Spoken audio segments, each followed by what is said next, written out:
Thank you, Corey. As he mentioned, I'm the coordinator for European Studies, and we're very happy to have Pavel Cernoch here today. He, as was mentioned, is currently a press officer of European Parliament, editor for the EU, has started a blog about the European Parliament, and but has a long history and education that enables him to really talk about issues important in European politics, and I think that have a lot of relevance for us here. Even, we of course just had our election yesterday, but some of the issues that I think he'll be discussing today will also be interesting to us.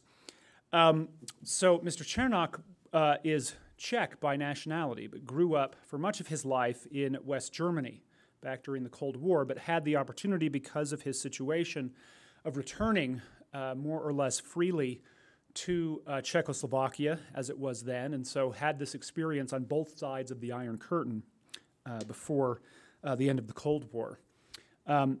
After the Cold War ended, he returned to Czechoslovakia, which then, of course, became the Czech Republic, and earned a doctorate in international relations at Charles University in Prague.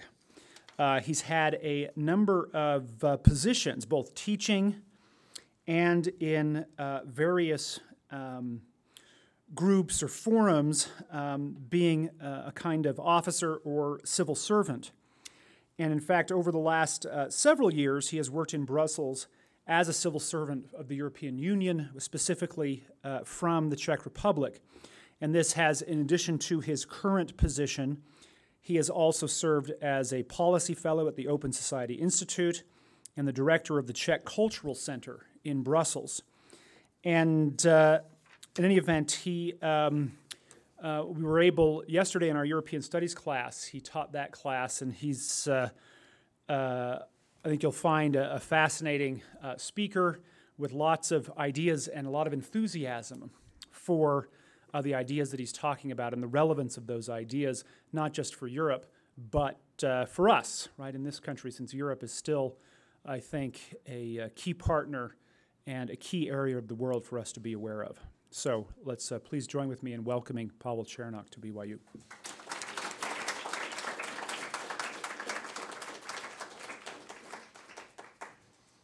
Hello. Thank you for the very warm welcome here at BYU. I'm very, very happy to be here again. I came here 7 years ago. It was my first experience being in Utah and being in an academic setting at BYU, and I was mightily impressed.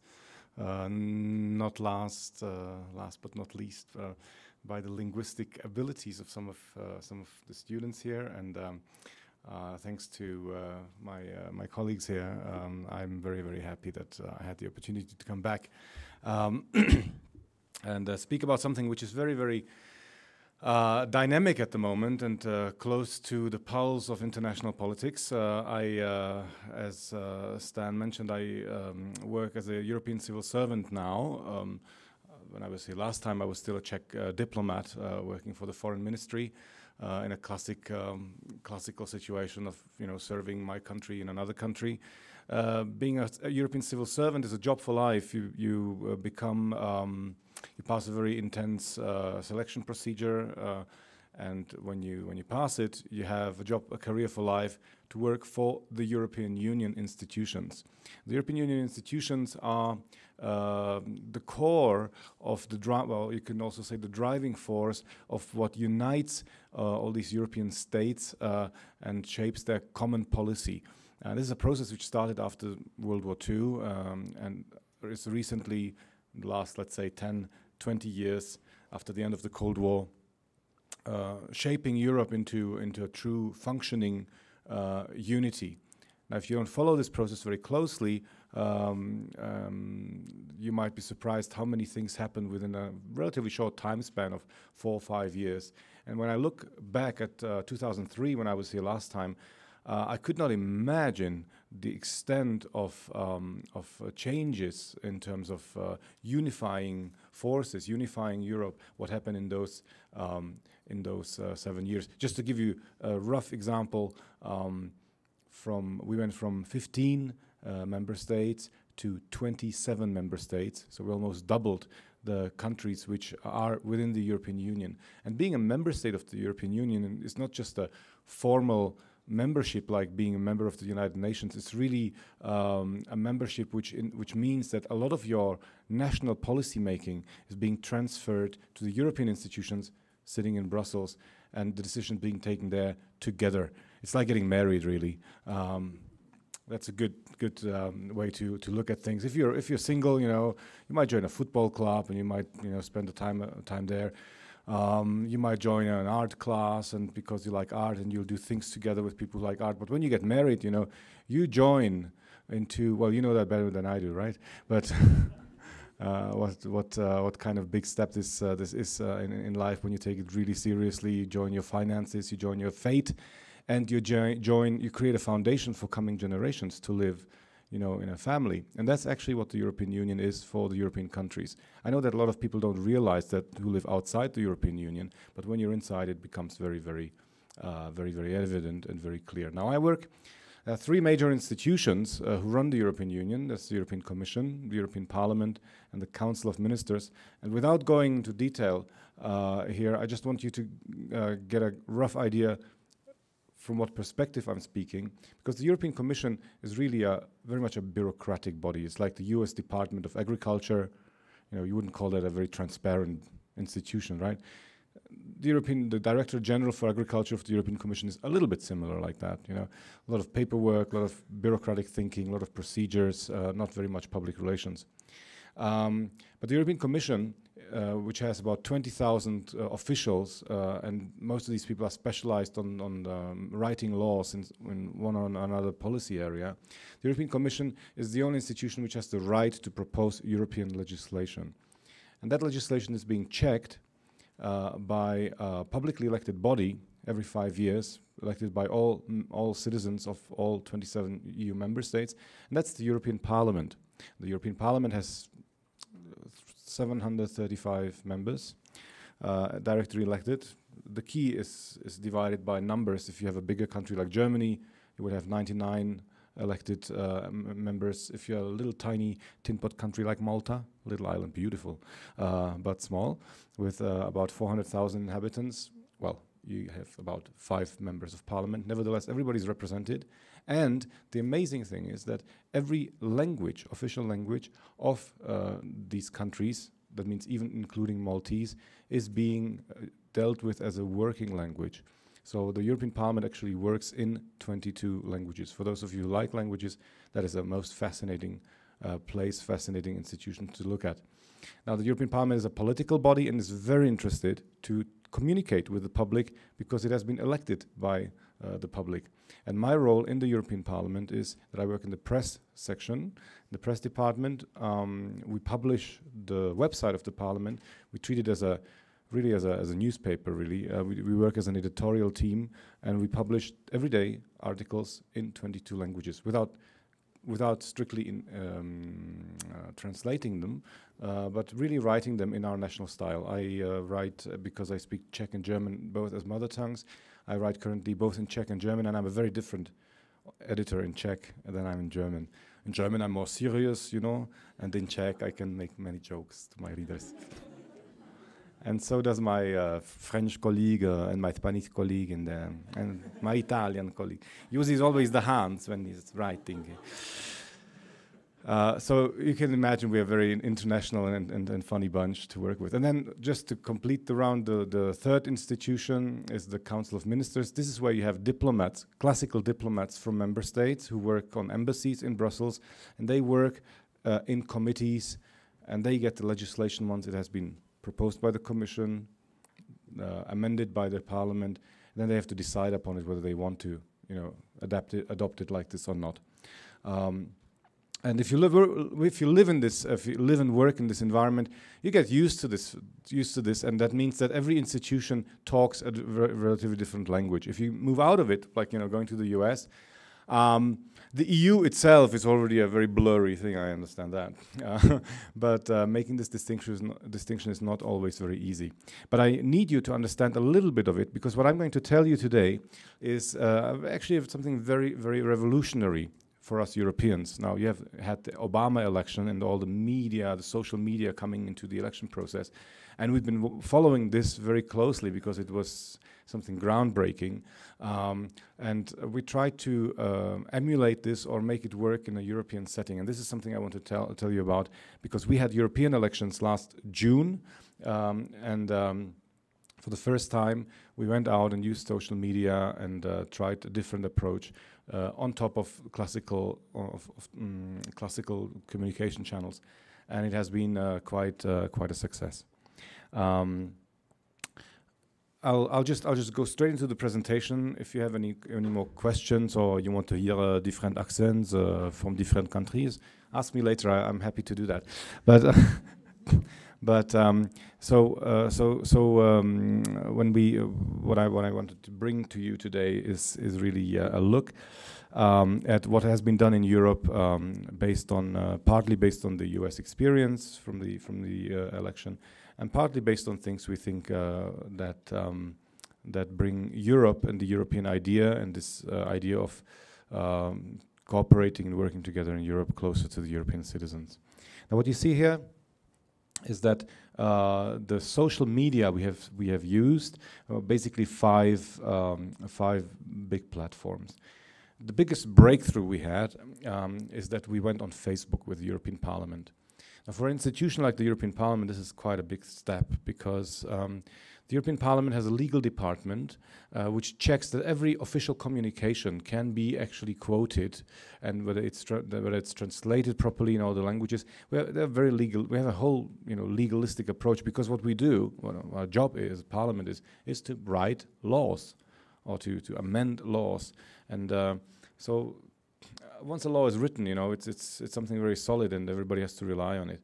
Now, if we publish something, a kind of communication on the European on Facebook, our legal department would ask, "Now, is this an official document of the European Parliament, and how do we treat it?" We didn't go into this discussion. We just asked, "Look, it's the election. We need to communicate to these people out there. Can we do Facebook?" And there was a political decision. Yeah, let's go try it. I don't think they knew what they were allowing us to do, but. We just did it, and as a result, we have now about 85,000 fans, and Facebook is becoming a real driving force for European topics. I was giving this example yesterday, but I think that illustrates it the best. You probably have all heard about this case of stoning in Iran, that a woman was sentenced to be stoned for allegedly being adulterous, but what happened was she was tried without understanding the language in which she was tried. There was no defense, really. But that case got out. It's not a single case. They stone people in Iran quite a lot. But this case came out, and it was taken up by the European Parliament, by some members of the European Parliament, politicians, and they made a big statement. The president of the European Parliament went out and called on the government of Iran not to proceed with this stoning, and 99 lashes with a whip. They stopped that, and the lawyer who defended that woman actually was threatened to be killed, and he managed to escape. And he came to the European Parliament to give an account of what's going on in Iran in the Human Rights Committee. Now, normally, classically, such a statement there would be a press conference after that, and some journalist would write something in the paper, and that's it. What we try to do is to get that person and the member of parliament who invited him and do a Facebook chat. And this was a very, very novel and successful way of attracting attention by people who would otherwise never, who care about these issues, but who would never have access to people like him. This is just one example of what we can do using social media in this new setting. Now, so we use Facebook a lot. We also have a photographer in our team who goes behind the scenes and takes pictures. So if you look at a big vote, for instance, on an important law, or we have an important visitor, like we had Ban Ki-moon from the the General Secretary of the United Nations recently in the Parliament. Our photographer would go out and take a picture how he's tying his shoelace, or how he's just getting ready for his speech, and you can see that as sort of a human touch to his visit on Flickr. We also have a MySpace page. We also tweet important events like votes or discussions, and we have videos on YouTube where we show a lot of background information on what's going on in the Parliament. We also have, apart from that, we have an own TV channel which broadcasts in 22 languages. So you can go on the website. Every plenary session, every important vote, every meeting which is taking place in the European Parliament is publicly accessible. And you can watch it on the internet live in 22 languages. You can directly click into the interpreter's booth and listen to what's going on in Portuguese or Estonian or Greek. That's a very, very important way to communicate, to people who cannot rely only on English. Now let's see whether this works. Okay, so this is how the website looks. We call it Home Sweet Home. This is how we started. Every day we write about 2 articles, which you see here, and here on the top you can see that you can choose the language. This is not Mr. Bean. This is I know a lot of people think he is. This is Jerzy Buzek. He's the current president of the European Parliament. Very nice guy. We all like him. So you would find here current news on the Parliament website. Now this page is getting a little bit old because we're moving ahead, and the big catalysts for moving ahead were the European elections. 500,000. We have 500 million inhabitants in the European Union currently. That's how many are there in the US? 380 million. So quite comparable. So everybody was called upon to vote in the European elections in June, and this is how I mentioned. This is where really the social media started, and where we also started to look for new ways to communicate with the European public. So we did a special European Parliament website where you could follow debates, where you can have votes, where we had discussions with individual members, where we explained also the voting procedure and how every country is voting, where there might be different voting laws. And we had some young people from a lot of member states who were blogging about their own voting experience. That was very successful.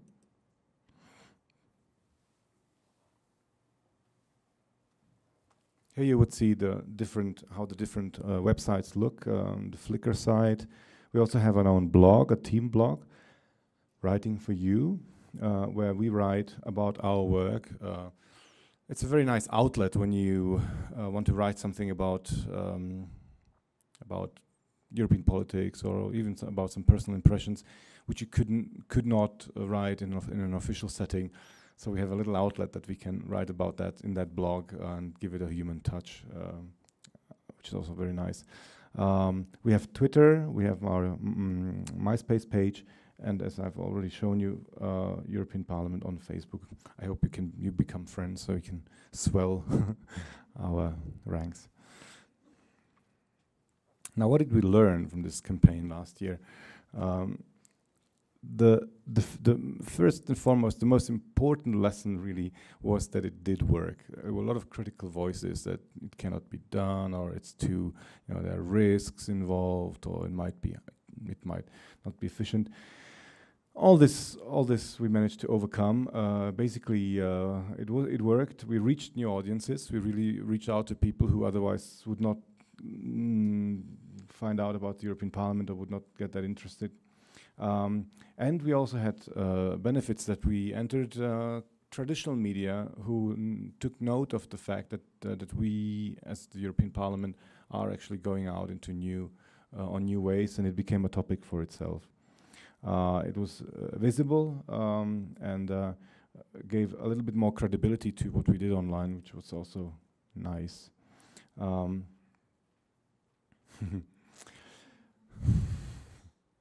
More people have read this shirt than your blog.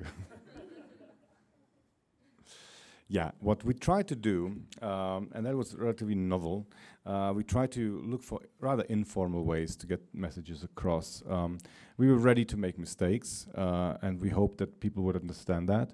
And the biggest challenge was that we had to be ready to lose a little bit of control what happens with the content we publish. It was reposted, it was commented upon, and that was something which institutions as such, in government institutions, don't really like to see. You know, they want their press statement to be out and not changed a single notch. So we had to go a little bit on a different path, and just be human. You know, just accept the fact that, you know, information travels its own way, but always. That is very important because it applies to all languages in all national settings. We always had to do this in a professional way, and I think that worked out very well. There was eventually there was no big controversy about that. So what did we try when this started working? As I showed you, we integrated the mainstream social media in our traditional communication. We joined into the conversation, so when we got feedback, it wasn't that people had to wait for an official response. We just went in there as editors, and that's generally accepted now that can be done. We got feedback from readers and from people, and we kind of created also a community of people, journalists, so people who are really interested in what's going on in the EU, who follow and comment now rather regularly on what the Parliament is doing. So this was last year. This was all 2009 with the election, a big hype, and then afterwards we need all a holiday to relax a little bit. But now, of course, nothing is stopping, and we're moving on. And one of the things, what you can see here is the Parliament Facebook website, which is developing by the minute as I speak.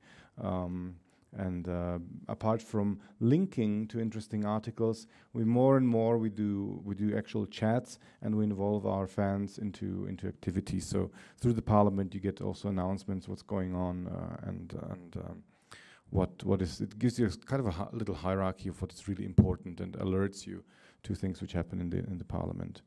By now, we have about 85,000 fans.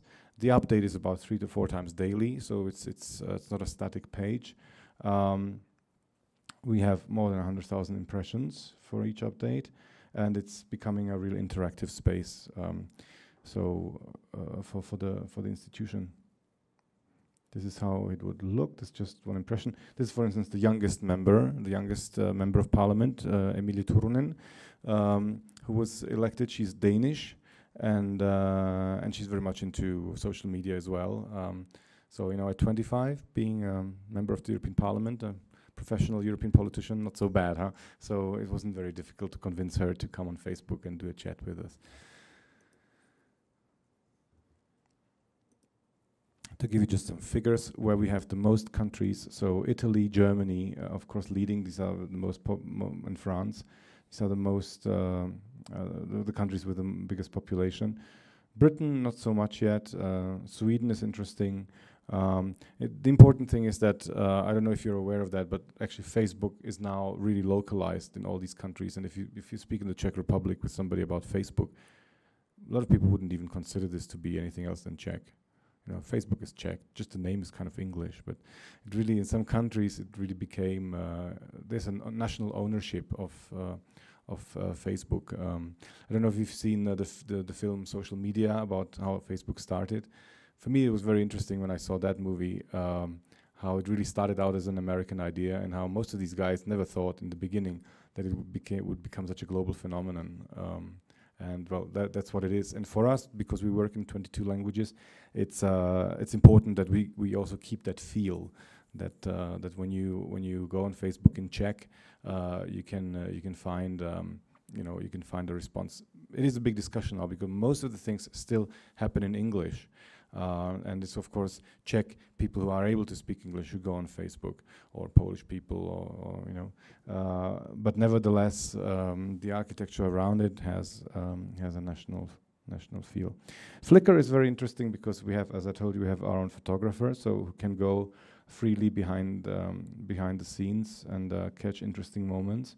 So, for instance, here you would see the president of the European Parliament taken on a picture taken from his back. This is how he works when he is chairing the meeting when all 735 MEPs come together and vote. I don't know if you would see this in an official magazine or somewhere, so you can really see this kind of perspective as well, thanks to Flickr. And MySpace. MySpace is currently being developed. We had our own page. Sorry, this is the YouTube page of the European Parliament, but it applies also to MySpace. Both of these are still developing their own identity. We had a lot of European videos which we used for the election. We called it viral videos, screaming women, horror scenes, and caused quite a lot of uproar in the mainstream media. And here a look at Twitter. Twitter is becoming more and more attractive, especially during the plenary sessions when there are votes. Because the parliament, how it works, three weeks a month, the members of parliament sit in committees and discuss legislation, but then once a month we meet for a plenary session, and then everybody comes together and votes on the legislation which was discussed. And that's where a lot of things happen. It's from Monday to Thursday, a packed week of events. I don't know if you've heard about that. The strange thing about the European Parliament is it's working in Brussels, but it's meeting for plenary sessions in Strasbourg. So actually have to travel once a month, 300 miles from Brussels to Strasbourg. Then we have identical offices, in Strasbourg, more or less, and that's where the plenary session takes place. And then on Thursday afternoon we go home again. It has historic reasons why that is. It's not very practical, but that's how it works. This is the Parliament building in Strasbourg, what you see on that picture, on that MySpace page. We did a time machine, by the way, where since 1979 the European Parliament is being elected directly by direct vote. Before the members were appointed, they also see how the EU has developed as a political system. So this time machine was showing you how a normal living room looked like in 79, 84, 89, 94, 99. It was quite funny and quite popular little application on the web. So how do we look now as a web team? We evaluate a little bit what's going on. Out of the members of the European Parliament, I told you there's 735 out of 27 member states. About 38% of them have their own blog. 31% are on Twitter. Now, is that a lot? Is that not a lot? I think it's quite noteworthy to see that these politicians, that you have 1/3 of the politicians actually who are out there on the internet because they think it's important for them to be re-elected and to communicate with their voters. So 100,000 followers, and more than half of the members of the European Parliament are actually on Facebook, which is also quite remarkable. And they have 500,000 fans collectively. So we call this the geekosphere, where we these are some pictures of the members of Parliament.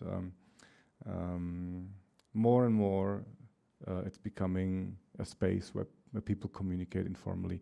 And right on the left, you can see our boss, Jean Medoux. He's a spokesman of the European Parliament.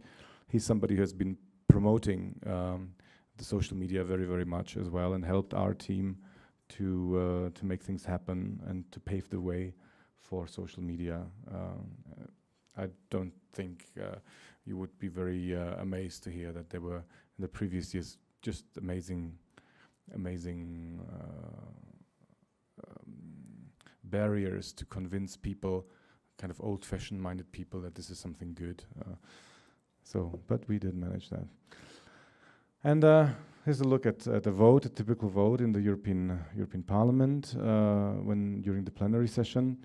One of our strongest arguments was that we said, well, politics is about talking to people, politicians talking to people, people talking to people. So we have to use this sphere and then create a new channels to do it. So it's something the MEPs want more and more. Where are we going in the future? Just very quickly, we see ourselves as animators of a community and creators of a new public space for discussion. We want to be where the people are, so you can see we have also tried to educate our internal structures, the civil servants, how to deal with social media, not to be afraid of them, and engage officials to be as proactive as possible. European Union officials are often seen as bureaucrats in grey suits, but the reality is quite different, and social media enable us to show that, especially in areas like, I don't know, environmental protection, for instance. You would find a lot of people who don't just write laws, but who are personally also very engaged in what they write, what environmental protection should be all about. And so we also moderate data flows and try to create an online space where the data can be found. So where are we? This is a classical scene by Michelangelo, I think. What is this European public space? Where are we heading? A lot of people who follow what's going on in Europe believe that with the internet and with the social media, Europe is gaining a really new space to enhance this European identity, because people from different countries simply talk about the same topics freely without any barriers, and often without even any language barriers. So if you want to know more about it, here are the contacts of our websites. I mentioned that Europal Europa. This functions as a newspaper, at least the first page. On the second page you can find press releases and official statements, but we work every day in 22 languages, and all the other social media addresses you can find here. Especially YouTube is probably very interesting, and you're using it as well. So this is as much as I wanted to give you as a presentation from what we do.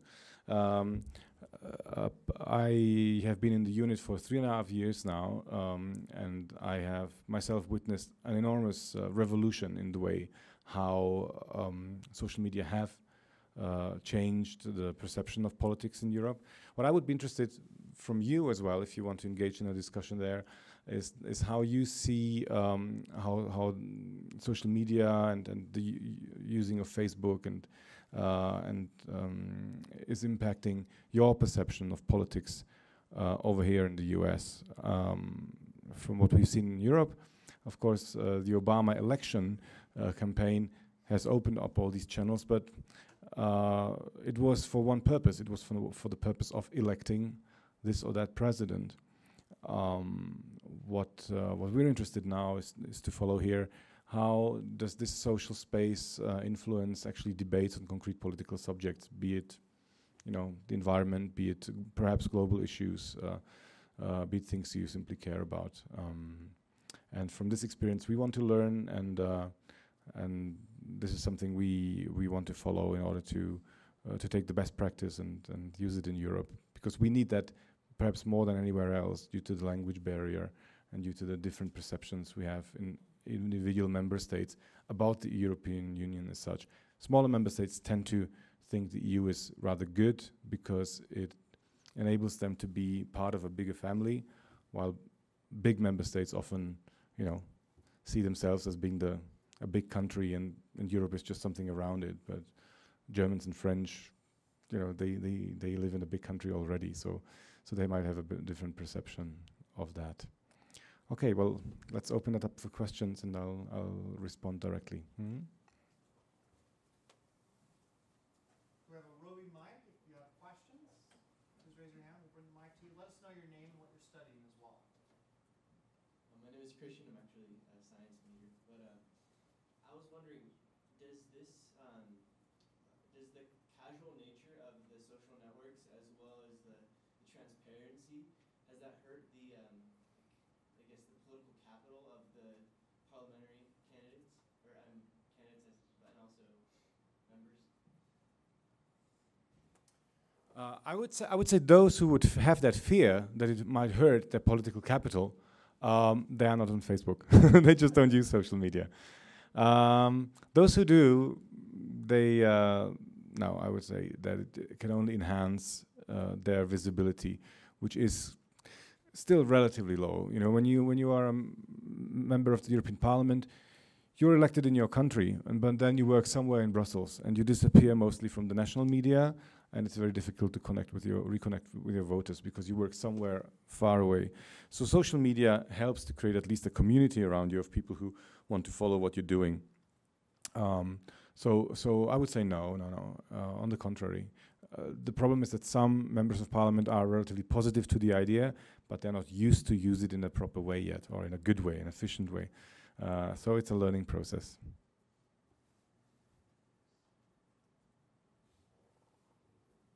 My name is Ben Miles. I'm studying European Studies. And my question was, do you see in the foreseeable future as the social media outlets being used as a way to educate those of non-European descent on the effect of the EU or the presence of the EU in Europe, such as people from the United States? Well, I think, Ben, this is what I find wonderful about the fact that we are out there, is that you know how to use Facebook, and if you can find us on Facebook on issues which are interesting to you over here, you know, it's very accessible to you. You don't have to look very far. You just click on the page and you do what you would do in your normal setting. You do just for Europe. So I find that amazing, because really, from my point of view, this is a global phenomenon, a global space, and you can connect to an institution like the European Parliament. So you were saying people of non-European descent, meaning people outside of Europe, so not people who live in Europe. Okay. Well, that means again, you know, through the web you can access what's going on, and what I find absolutely amazing is that we can talk, for instance, to Brazilians because they can follow us in Portuguese, or you know, Mexicans, they can follow European policy in Spanish because it's there. So in all those countries around the world where European languages are spoken, be it as a second language, the Parliament makes them accessible. Within Europe, I find it, for instance, very, very important, and even in a small country like Slovenia or Estonia, you know, 2 million inhabitants, very small country, but we can talk to them directly in their language. This is very, very valuable, and it's also very valuable for these languages which are being, you know, used in such an international setting. So yeah, I think it makes it accessible. What we need is to generate interest. Why should I go to, you know, as an American, to the European Parliament website? And I would say you should go. My clear answer would be, if you're interested in issues we deal with globally, you know, global warming, environmental issues, human rights, you know, we are on the cutting edge there, and you know, you get the information firsthand, and you get it through our social media. My name is Jordan Hess. I'm studying political science. One thing I've noticed with Facebook here in the United States, a lot of times it turns into uninformed, offensive expressions of hate.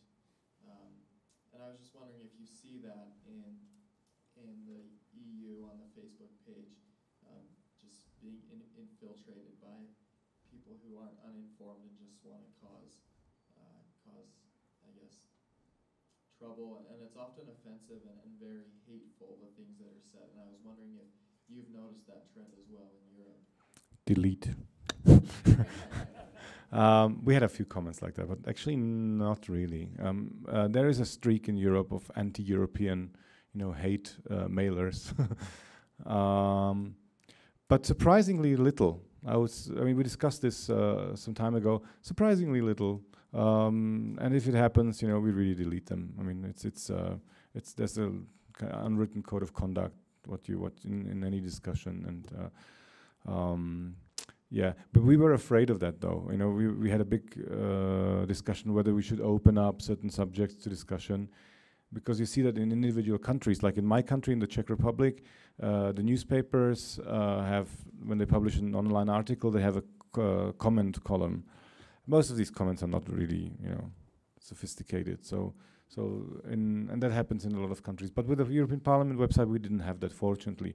It's maybe because people who go to the Parliament website have maybe a little bit more of a sophisticated approach already. I think those who want to just, you know, put some bile out, they look for other means, other channels. My name is Clint Cottom. I'm a European Studies major. I'm curious to know which European parties best use the social media. Interesting question. I think the Greens, they were always a little bit more open to new ideas. Were very easy with it. But now every party uses it. Social Democrats, the same way as the Christian Democrats, liberals. The Green Party has a little bit of a more dynamic. They're smaller. They don't have so much responsibility also politically because they're not in government. So they played around with it very early on. But now I think it's a general phenomenon. The more conservative parties, they're still lagging behind. That's evident because for them the internet is not as sexy yet as as for other parties. My name is James Jacquier. I'm studying political science. Now, you said that the people who go to the European Parliament Facebook page are generally can be more sophisticated. Are they also generally more of a certain demographic group? Like, for example, are they generally younger than most Europeans are? Yeah, I think we see that that we reach younger people, we reach a lot of students, we reach people who study abroad. That's a typical crowd. Of course, we reach a lot of the Brussels crowd, people who live in Brussels, who are there on internships, who for some reason find it cool to follow European politics and are fascinated by it. Guys like you.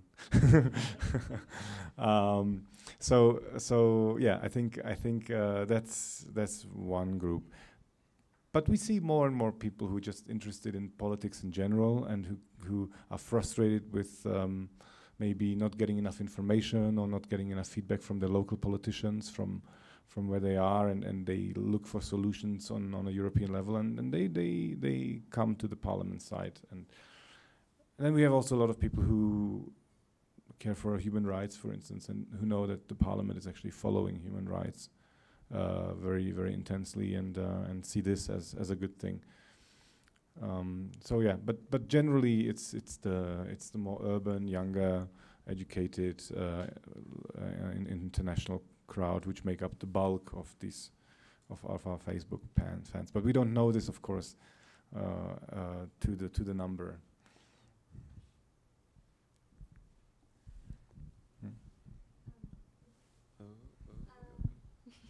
Ladies first. My name's Lindsay, and I'm a public relations major.